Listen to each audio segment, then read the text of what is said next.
अस्सलाम वालेकुम जी। क्या हाल चाल है क्यूट बाबा दा ते रानी दा सब नू सलाम। अस्सलाम वालेकुम जी आਇਆਂ ਨੂੰ ਵੈਲਕਮ ਸਭ ਨੂੰ ਜੀ ਵੈਲਕਮ। ਦਿਲ ਦੀਆਂ ਗਹਿਰਾਈਆਂ ਨਾਲ ਖੁਸ਼ ਰਹੋ, ਆਬਾਦ ਰਹੋ ਜੀ ਆਪਣੇ ਆਪਣੇ ਘਰਾਂ ਵਿੱਚ। ਤੇ ਮੈਂ ਲੱਗੀ ਸਾਂ ਹੁਣ ਬਣਾਉਣ ਚਾਵਲ ਸਫੇਦ ਲੋਬੀਏ ਵਾਲੇ। ਤੇ ਮੈਂ ਕਿਹਾ ਚਲੋ ਮੈਂ ਆਪਣੇ ਭੈਣ ਭਾਈਆਂ ਨਾਲ ਸ਼ੇਅਰ ਕਰਾਂ ਜਿਹੜੀ ਸਾਡੀ ਸਪੋਰਟ ਕਰ ਰਹੇ ਨੇ। ਤੇ ਆ ਮੈਂ ਲਿਆ ਜੇ ਆਇਲ। वाह भी वाह, सफेद लोबिया पा के चावल पका रहे ने। वाह जी वाह, ये तो नवा ही। ਆ ਲਿਆ ਜੀ ਪਿਆਜ਼। ਇਹਨੂੰ ਹੁਣ ਅਸੀਂ ਕਰਾਂਗੇ ਫਰਾਈ ਕਰਾਂਗੇ। ਬਹੁਤ ਜ਼ਿਆਦਾ ਕਾਲਾ ਵਾਲਾ ਕਲਰ ਨਹੀਂ ਰੱਖਣਾ ਕਿਉਂਕਿ ਸਫੇਦ ਲੋਬੀਆ ਤਾਂ ਸਫੇਦ ਸਫੇਦ ਚਾਵਲ ਬਣਾਵਾਂਗੇ। ਅੱਛਾ ਜੀ, ਬਸ ਪਿਆਜ਼ ਅਸੀਂ ਇੰਨੇ ਕੀ ਬਰਾਊਨ ਕਰਨੇ ਨੇ ਜਿਹੜੇ ਹੋ ਜਾਣੇ। ਹੁਣ ਆਪਾਂ ਥੋੜ੍ਹਾ ਜਿਹਾ ਪਾ ਦਾਂਗੇ ਪਾਣੀ।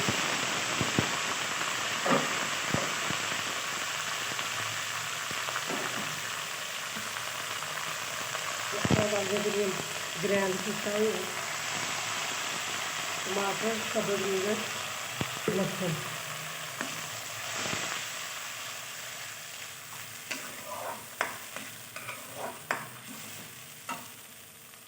ये जाएगा। अच्छा आ लोबिया जोड़ा कि 2-3 घंटे मैं भेज रखा सफेद लोबिया।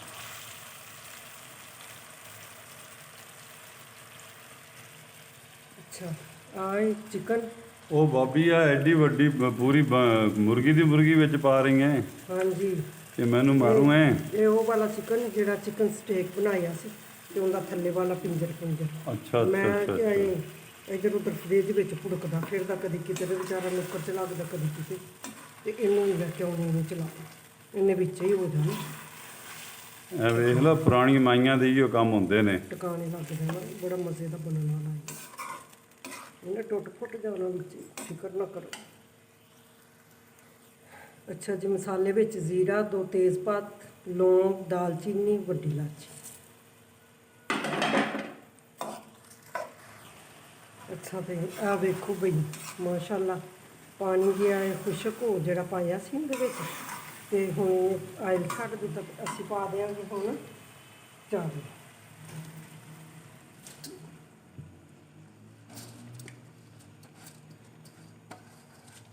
देसी टोटका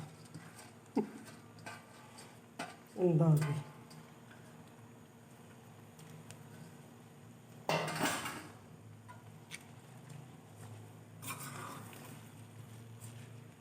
इन्होंने असीं मिक्स कर लेंगे। इन्ना भी ज़्यादा नहीं चमचा लाना। हुण चमचा लावांगे जो कि असीं पानी पावांगे। आ मैं पानी लिया, पानी मैं अंदाजे नाल ही पा देंगी कि चावलों तो 1 इंच उत्ते होना चाहिए क्योंकि चावल साढ़े ज़्यादा भी भिजे हुए हैं। तो अगर असी घुले घुले रखने ने तो फिर पानी ज़्यादा पावांगे, अगर खड़े खड़े पकाने ने तो फिर असी पानी 1 इंच चावलों तो असी उत्ते रखना। तो ये हुण झटपट पकने वाले चावल ने। बचिया खुचिया जिहड़ा भी सालन सूलन हैगा सट्टो विच पकाओ। आलो जी, हुण करांगे कवर।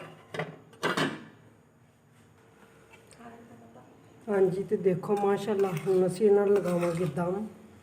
इत्थे आके हुण असीं वेखना है कि चावल साडे किन्ने कच्चे ने। ये चावल ना 2-2.5 नहीं कच्चे ने, ताकि सुक्के नाल नहीं इन्हां ने होना। पौना मैं गिला कर लिया हल्का जिहा रुमाल, ते गिला करके इहदे नाल असीं लगावांगे। इन्हां नूं दम ला देंगे।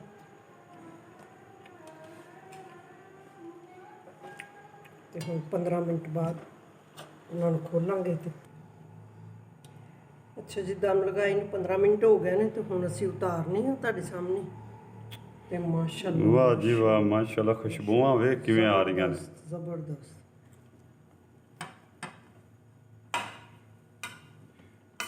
क्यूट बाबा तो दिल ललचा गया।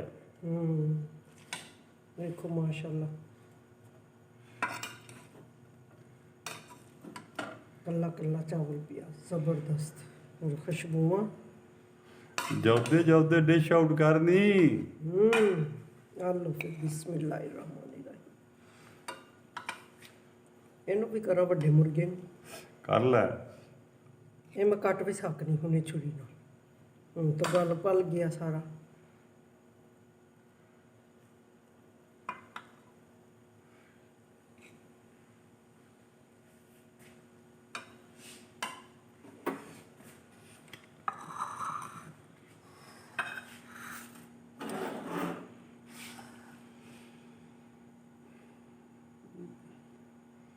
ਜੀ ਡਿਸ਼ ਆਊਟ ਹੋ ਗਿਆ। ਹਾਂਜੀ, ਪਲੀਜ਼ ਪਲੀਜ਼ ਸਾਡੀ ਵੀਡੀਓ ਤੁਹਾਨੂੰ ਅੱਛੀ ਲੱਗੇ, ਪਸੰਦ ਆਏ ਤੇ ਲਾਈਕ ਕਰਨਾ, ਸਬਸਕ੍ਰਾਈਬ ਕਰਨਾ, ਸ਼ੇਅਰ ਕਰਨਾ। ਪਲੀਜ਼ ਸਾਡੀ ਸਪੋਰਟ ਕਰਨਾ, ਸਾਨੂੰ ਬਹੁਤ ਅਸ਼ਦ ਜ਼ਰੂਰਤ ਹੈ ਤੁਹਾਡੀ, ਸਭ ਭੈਣ ਭਾਈਆਂ ਦੀ ਮਿਹਰਬਾਨੀ। ਬਹੁਤ ਸਾਰੀਆਂ ਅਸੀਂ ਦੁਆਵਾਂ ਦੇਵਾਂਗੇ ਤੁਹਾਨੂੰ ਜੀ। ਤੇ ਸਾਡੇ ਵੱਲੋਂ ਅੱਲਾ ਹਾਫਿਜ਼। ਅੱਲਾ ਹਾਫਿਜ਼।